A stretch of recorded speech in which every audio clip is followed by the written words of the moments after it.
How do you sort out the so-called jargon from real-world practices that work? Do the members of your organization find some business or technology advice utterly confusing? Welcome to Real Talk with Sam Holcman. In this program, we set the record straight, and in terms that business people and technology people can understand. Now, here is your host, Sam Holcman. Welcome to this edition of Real Talk. I'm Sam Holcman. Thanks for joining me today. And the topic for this particular broadcast happens to be about enterprise architecture and business architecture, training, education, those fields. And what we're suggesting is that there is a necessary partnership between human resource organizations and the EA and BA departments to make training and hiring really, really good. Not fair or okay, but good.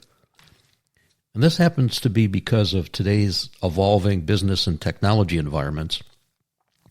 Organizations face lots of pressures in the information technology organization for initiatives to achieve the strategic goals of the organization. And enterprise architecture and business architecture are critical disciplines for achieving this alignment, driving efficiency, and fostering innovation within the organization. While enterprise architecture and business architecture are distinct, these two areas are closely intertwined, and effective training and certification programs should reflect their complementary nature. There is some specialized knowledge involved here. Traditional training initiatives across various domains have been managed solely by the Human Resource Department. This is not a knock against them at all. They have a very valuable role here. That very vital role in organizations is to ensure compliance. However, relying solely on HR organizations for EA and BA training has been shown to be very limiting. The core issue is that human resource professionals often lack the specialized, up-to-date knowledge and understanding of the intricate details within EA and BA. As importantly today, relying on, in quotes, keywords that are recognized by resume reviewing bots. Sorry for chuckling. Yeah, but that's the way things are. Our formula for less than optimal results.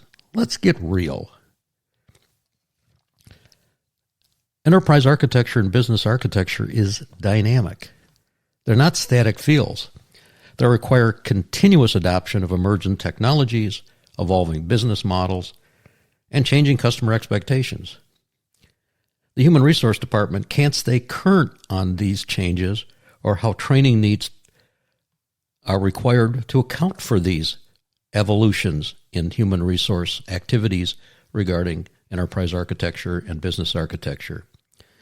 The EA and BA teams are in the know and know what is evolving and what are the requirements for the team to need new talent or augmenting talent.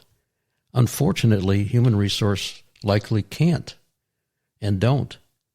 Once again, how much of this is beyond the keywords that bots use, and sometimes, unfortunately, human resource people also. So what we're saying is collaboration is the key. To develop a comprehensive and effective EA and BA training program, it's a collaboration between human resources, information technology, and EA and BA architecture teams.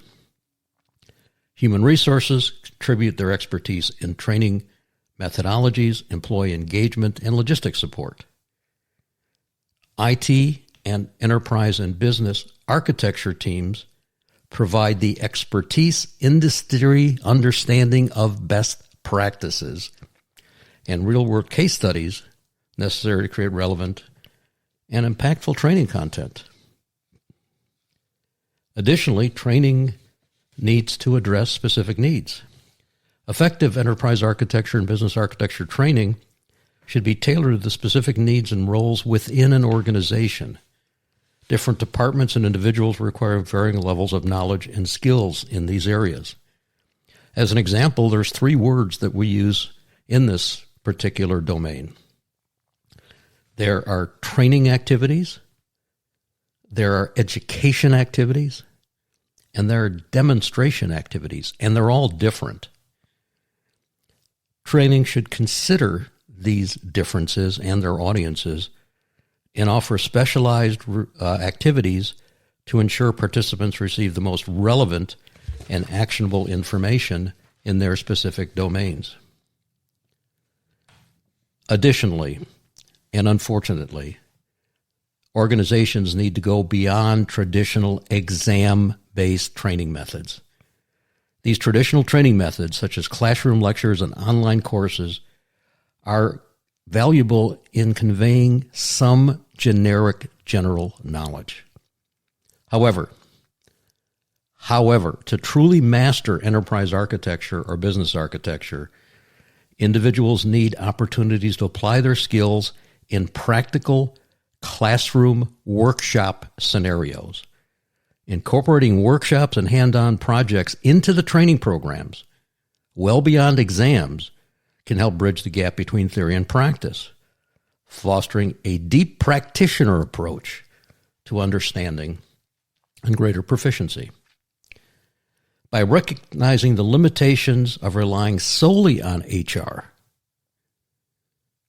EA and BA training can embrace a collaborative, tailored, and practical approach.